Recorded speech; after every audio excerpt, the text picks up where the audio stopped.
Sarah is in this wonderful committed relationship, which is something new that we haven't really seen from her ever. So what does this allow you to explore with the character that you've never gotten to really do with Sarah before? That's a good question. It's interesting, because also it gets hard because all of a sudden it's like you're in a relationship, so that's your only thing that's going on, and then everything is like you and your partner, and like you're not an individual person anymore. Kind of like what happens in real life, I feel like. And so that's what's something that we're dealing with now too, where we're like, okay, how do we have Sara and Ava but still give them their own like personhood?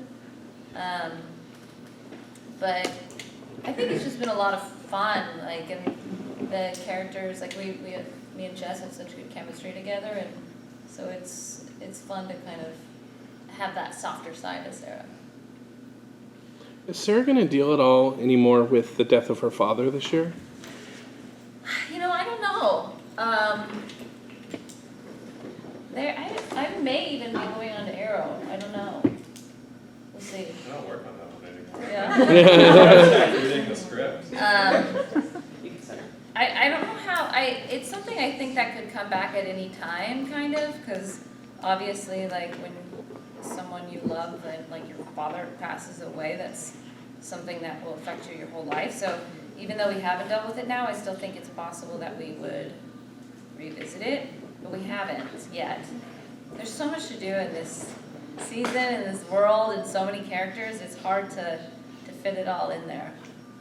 But I'd like to. I'd like to. The Legends team has been in a real big state of flux this season. How has Sara done, or how is Sara kind of adjusting, and what kind of leader is she this year? It's definitely hard. I think it's becoming more and more like Sara has to be the mom with all these, like, a bunch of kids. And it's difficult for her because you're constantly trying to manage all these different personalities, and you have to be the one who has your shit together all the time, so everyone else can freak out or have fun and this and that, and you have to be the one that's like, everything's fine, like, don't worry, we'll handle it, we'll do this. And even if you're like inside, you're like, oh my god, what are we gonna do? Like, you have to keep it cool. So I think it's hard for her. And yeah, there's just so many different personalities and new members of the team that are constantly shaking things up, and everybody kind of, some of the newer people having their own agendas is a difficult thing to try to manage. Like with Charlie, I mean, you started out to not really trust Charlie too much, and you sort of have to trust her begrudgingly because she has information that you need. Do you think you're going to, over time, that's going to soften up a little bit? Or are you always going to be on edge about Charlie? No, I think she's pretty lovable once you get to know her. So I think she's going to kind of win Sara over. With the Legends sitting out of the big crossover this fall, are there any like smaller crossovers coming up that you're really excited about? Like we saw like Bebo travel over to like Supergirl and Arrow, which was cool, but are there any like smaller ones coming up? Do we have any? We haven't yet, have we? No. Not yet, but I keep on pushing for, I'm like, oh, let's get, Katie Cassie over here, let's get Colton over here, Emily. Like, I like the idea of mini crossovers. Like, it doesn't have to be a giant event, but like, it's fun to just see people come to that world. But our show, like, tonally and everything is so different, so like, it's not so easy. Even that's what I'm wondering, like, if I go back on the Arrow, like, what version of Sara am I going to be playing? But yeah, we'll see.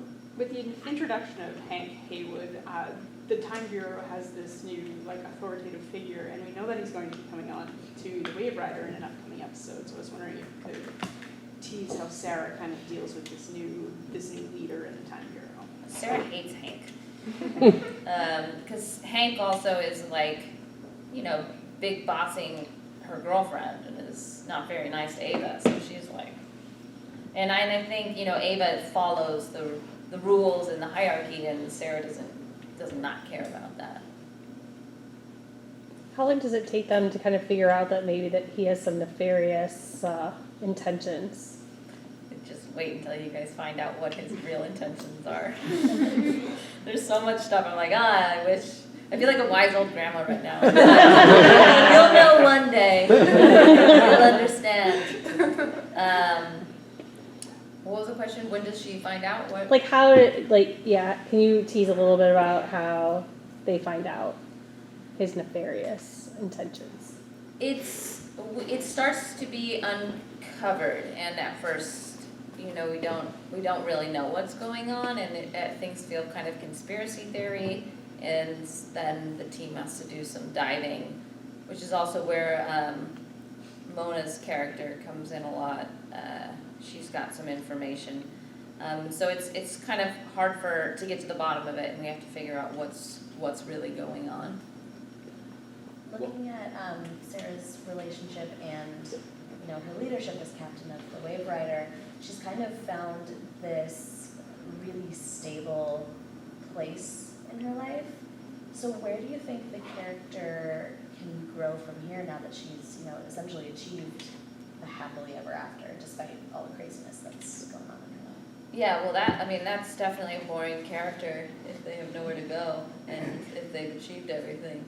So I think that's a big part of, I think there needs to be more for Sara than just like being in a relationship. And yeah, we're trying to find it. I mean, it's interesting because Sarah's done so much and changed and grown, and it's like, okay, what else do you do? But I definitely think, I want like magic powers or something. That's what I'm pitching for. So we'll see. But yeah, no, I think that it needs to be destabilized. She needs to be destabilized in some way. Like the conflict has to continue. If she's just handy, doing great and everything's fine, it's not very fun to watch. And no one's life is ever like that.